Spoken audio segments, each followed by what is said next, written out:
श्री राम जी भक्तों, आपका अपने चैनल सनातनी ज्ञानी में बहुत बहुत स्वागत है। आज हम सुनाने जा रहे हैं कार्तिक मास की कथा का 9वां अध्याय, जिसमें वर्णन है सत्यवान और सावित्री की अमर कथा।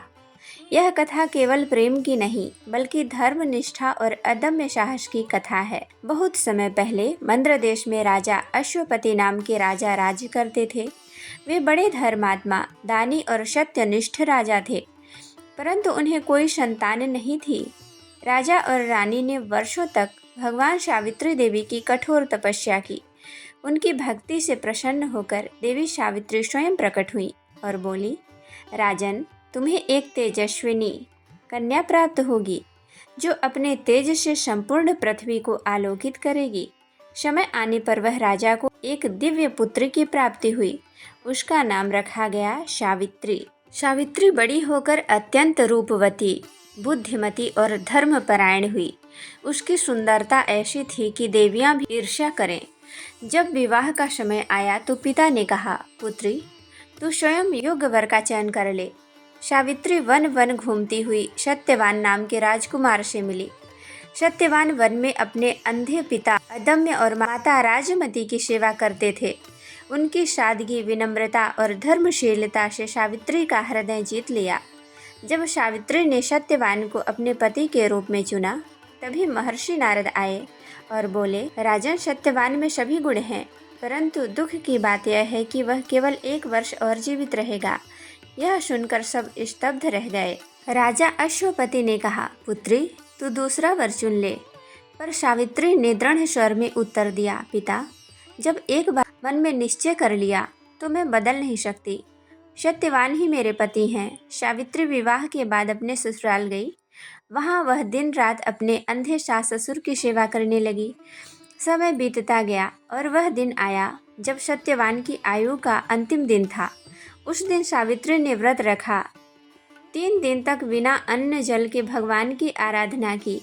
उसके मन में केवल एक ही संकल्प था, अपने पति को मृत्यु के मुख से बचाऊंगी। सत्यवान लकड़ी काटने वन में गया। सावित्री उसके साथ थी। अचानक सत्यवान के सिर में दर्द हुआ और वह सावित्री की गोद में गिर पड़ा।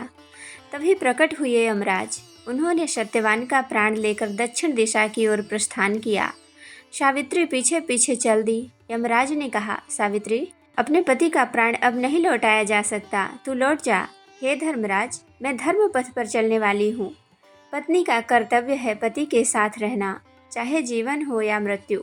सावित्री के ज्ञान, तर्क और धर्म की बातें सुन यमराज प्रसन्न हो गए।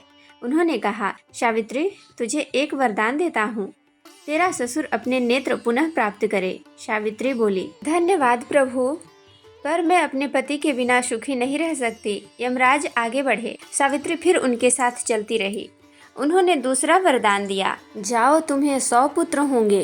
अंततः यमराज बोले, तू ऐसा कौन सा वर मांगेगी जिससे तेरा पति भी जीवित हो जाए?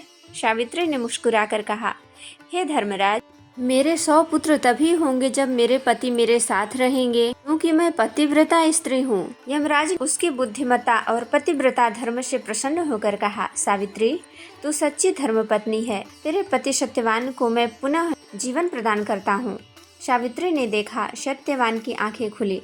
वह मुस्कुराया और बोला, देवी, मैं तो जैसे गहरी नींद से जगा हूँ। दोनों घर लौटे। राजा धैमंत को दृष्टि प्राप्त हुई। चारों ओर मंगल ध्वनियां गूंज उठी और इस प्रकार सावित्री की भक्ति, निष्ठा और धर्म बल से मृत्यु भी पराजित हो गई। भक्तों, जो भी कार्तिक मास में सावित्री सत्यवान की कथा श्रद्धा से सुनता है, उसे दीर्घायु, अखंड सौभाग्य और पारिवारिक सुख की प्राप्ति होती है। जय माँ सावित्री, जय श्री हरि। तो भक्तों, अगर वीडियो पसंद आई हो तो लाइक, शेयर, कमेंट जरूर करें और कमेंट में जय श्री राम जी जरूर लिखें। और अगर वीडियो पसंद आई हो तो सब्सक्राइब भी कर लें। और अगर अभी तक आपने बेल बटन को प्रेस नहीं किया है तो कर लें। इससे ये होगा कि जैसे ही वीडियो अपलोड होगी तो आपके मोबाइल में नोटिफिकेशन आ जाएगा और आपको समय पर वीडियो प्राप्त होगी। तो फिर मिलती हूँ ऐसे ही इंटरेस्टिंग वीडियो के साथ। तब तक के लिए जय श्री राम जी, जय श्री हरि।